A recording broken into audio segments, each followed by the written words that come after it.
Hello everyone. चलिए आज की क्लास हम शुरू करेंगे। हमारा पहला प्रश्न देखिए, किस राज्य के मुख्यमंत्री ने लॉकडाउन लिरिक्स नामक पुस्तक का विमोचन किया? सही जवाब है ओडिशा। इमेज देखिए, किस राज्य के मुख्यमंत्री ने? ओडिशा राज्य के मुख्यमंत्री ने। ठीक है।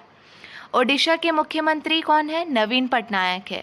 नवीन पटनायक ने लॉकडाउन लिरिक्स नामक एक पुस्तक का विमोचन किया जो कोरोना वायरस वैश्विक महामारी के दौरान के अनुभवों और परेशानियों पर लिखी गई कविताओं का संग्रह है। कवियत्री संयुक्ता दास ने इन कविताओं के जरिए समाज की इस सबसे महत्वपूर्ण यात्रा के दौरान मानवता की आशाओं, आकांक्षाओं, दुखों एवं कष्टों को दर्शाने का प्रयास किया है। मुख्यमंत्री ने दास की रचनात्मक प्रतिभा की सराहना की, जिन्होंने महामारी के इस कठिन समय में हम सभी की भावनाओं को दर्शाया है। संयुक्ता दास के बारे में देखिए। संयुक्ता दास उड़िया साहित्य जगत में एक जाना माना नाम है। उन्होंने अंत स्वर, अमृत अन्वेषा और अपेक्षरे एबी नाम से उड़िया भाषा में 3 कविता संग्रहों की रचना की है। लॉकडाउन लिरिक्स अंग्रेजी में उनका पहला प्रयास है, जिसे ऑथर्स प्रेस नई दिल्ली ने प्रकाशित किया है। अगला प्रश्न देखिए, निम्न में से किसने भारतीय भाषा प्रौद्योगिकी की स्थिति को बढ़ावा देने के लिए AI फॉर भारत में नीलेकड़ी केंद्र का शुभारंभ किया? सही जवाब है IIT मद्रास।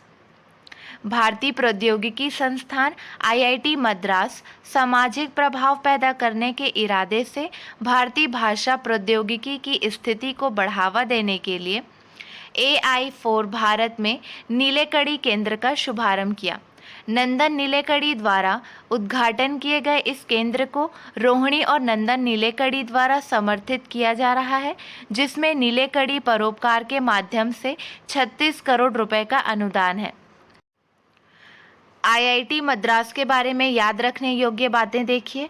भारतीय प्रौद्योगिकी संस्थान मद्रास के निदेशक कौन है? कामकोटी विजिनाथन है। IIT मद्रास स्थापना वर्ष है 1959। अगला प्रश्न देखिए, कनेक्टिंग थ्रू कल्चर पुस्तक किसने लॉन्च किया है? 4 ऑप्शन दिए गए हैं। सही जवाब है डॉक्टर S जयशंकर ने लॉन्च किया है। विदेश मंत्री S जयशंकर ने नई दिल्ली भारत में सुषमा स्वराज भवन में भारत की सॉफ्ट पावर ताकत के विभिन्न पहलुओं पर निबंधों का संकलन कनेक्टिंग थ्रू कल्चर लॉन्च किया। मंत्री ने पुस्तक को कूटनीति में अच्छे पुलिस वाले के रूप में वर्णित किया और कहा कि इसका उपयोग दूसरों को भारत के साथ काम करने के लिए प्रोत्साहित करने के लिए किया जा सकता है, क्योंकि यह भारत के बारे में आराम पैदा करता है। अगला प्रश्न है, वर्ल्ड वाइड वेब दिवस 2022 कब मनाया गया है? सही जवाब है 1 अगस्त को मनाया गया है। WWW का फुल फॉर्म क्या है? World wide web. हर साल 1 अगस्त को वर्ल्ड वाइड वेब दिवस मनाया जाता है। वर्ल्ड वाइड वेब वह माध्यम है जिससे इंटरनेट के द्वारा, कौन सा माध्यम है? वह माध्यम है जिससे इंटरनेट के द्वारा पूरे विश्व की हर तरह की जानकारी हमें अपने डेस्कटॉप, लैपटॉप या मोबाइल फ़ोन की स्क्रीन पर बस एक क्लिक करके ही प्राप्त हो जाती है। अगला प्रश्न है, पाकिस्तान की पहली महिला हिंदू उप पुलिस अधीक्षक कौन बनी है? ये क्वेश्चन बहुत इंपॉर्टेंट है। सही जवाब है मनीषा रोपेटा। उनका इमेज देखिए। पाकिस्तान एशिया महाद्वीप में स्थित है। पाकिस्तान की राजधानी है इस्लामाबाद। पाकिस्तान की करेंसी है पाकिस्तानी रुपया। ठीक है।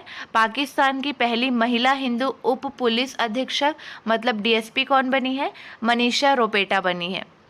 अगला प्रश्न है, ट्रैफिक रोड पर चल रहे काम की जानकारी प्रदान करने के लिए किस बहुराष्ट्रीय प्रौद्योगिकी कंपनी ने भारत में स्ट्रीट व्यू सेवा शुरू की है?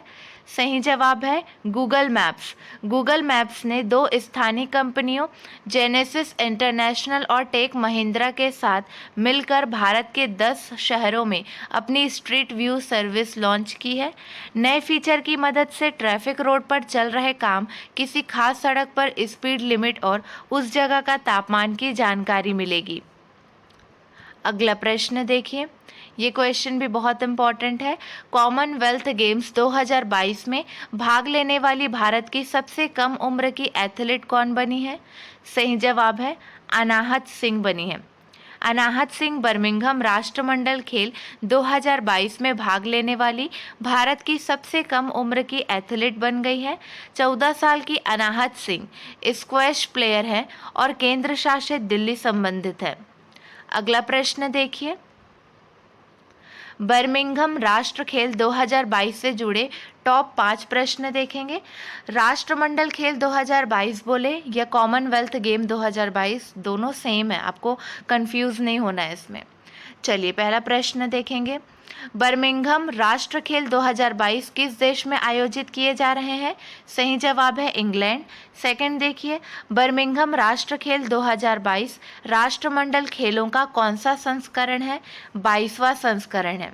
थर्ड देखिए, बर्मिंघम राष्ट्रमंडल खेल 2022 का शुभंकर क्या है? पेरी द बुल है, इसका शुभंकर क्या है? Peri the bull. फोर्थ देखिए, बर्मिंघम राष्ट्रमंडल खेल 2022 का आदर्श वाक्य क्या है? गेम्स फॉर एवरीवन है। पांचवा पॉइंट देखिए, राष्ट्रमंडल खेल 2026 कहाँ आयोजित किए जाएंगे?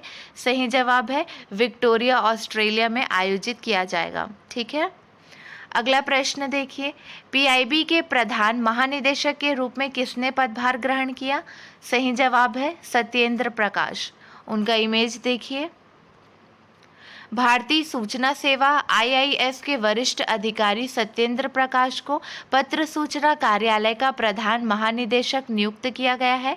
एक आधिकारिक आदेश में यह जानकारी दी गई। 1988 बैच के भारतीय सूचना सेवा आईआईएस के अधिकारी एवं केंद्रीय संचार ब्यूरो के प्रधान महानिदेशक प्रकाश जयदीप भटनागर की जगह पदभार संभालेंगे। चलिए इन पॉइंट्स को डिस्कस करते हैं। पहला पॉइंट देखिए, प्रेस सूचना ब्यूरो की स्थापना जून 1919 में हुई थी। सेकंड पॉइंट है, 1941 में जे नटराजन प्रधान सूचना अधिकारी के रूप में ब्यूरो के प्रमुख बनने वाले पहले भारतीय बने। थर्ड पॉइंट है, 1946 में संगठन का नाम बदलकर प्रेस सूचना ब्यूरो कर दिया गया। 1947 में भारत की स्वतंत्रता के बाद से ब्यूरो का कई बार पुनर्गठन किया गया है। अगला प्रश्न है, अखिल भारतीय जिला विधिक सेवा प्राधिकरणों की पहली बैठक कहाँ आयोजित हुई है? सही जवाब है नई दिल्ली में आयोजित हुई है। अखिल भारतीय जिला विधिक सेवा प्राधिकरण की पहली बैठक नई दिल्ली के विज्ञान भवन में आयोजित हुई है। यह बैठक राष्ट्रीय कानूनी सेवा प्राधिकरण NALSA द्वारा आयोजित की गई थी। यह बैठक जिला विधिक सेवा प्राधिकरण में एकरूपता और समन्वय लाने के उद्देश्य से एकीकृत प्रक्रिया के निर्माण पर आधारित थी। अध्यक्षता प्रधानमंत्री नरेंद्र मोदी ने की। अगला प्रश्न, ONGC विदेश लिमिटेड के प्रबंध निदेशक कौन बने हैं?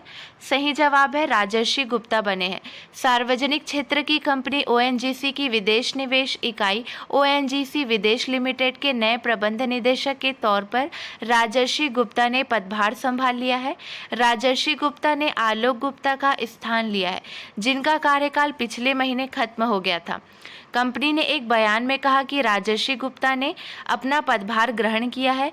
उनके पास ONGC के विभिन्न पदों पर काम करने का 33 साल का अनुभव है। इसके पहले वह ONGC में कार्यकारी निदेशक और कॉरपोरेट रणनीति एवं नियोजन प्रमुख के पद पर कार्यरत थे। अगला प्रश्न है, निम्न में से किसने व्हाट्सएप बैंकिंग सेवा शुरू की? सही जवाब है SBI।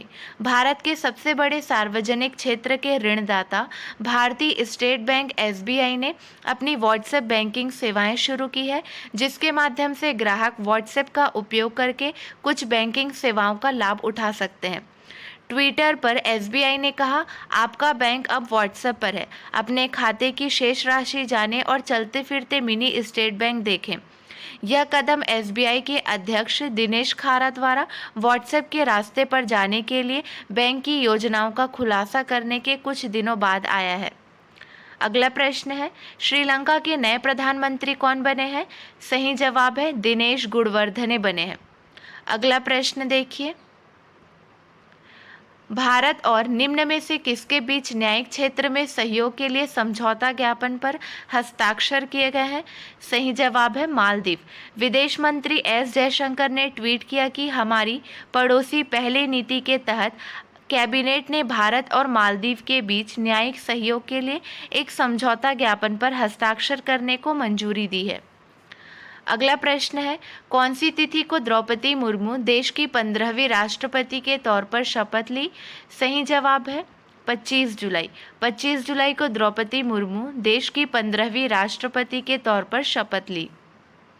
अगला प्रश्न है, एनएसपी व्यवस्था को मजबूत करने हेतु गठित समिति की अध्यक्षता कौन करेंगे?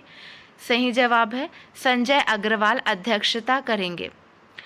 चलिए आज के लिए बस इतना ही। अगली वीडियो में मिलेंगे नए प्रश्नों के साथ। Keep watching and keep learning.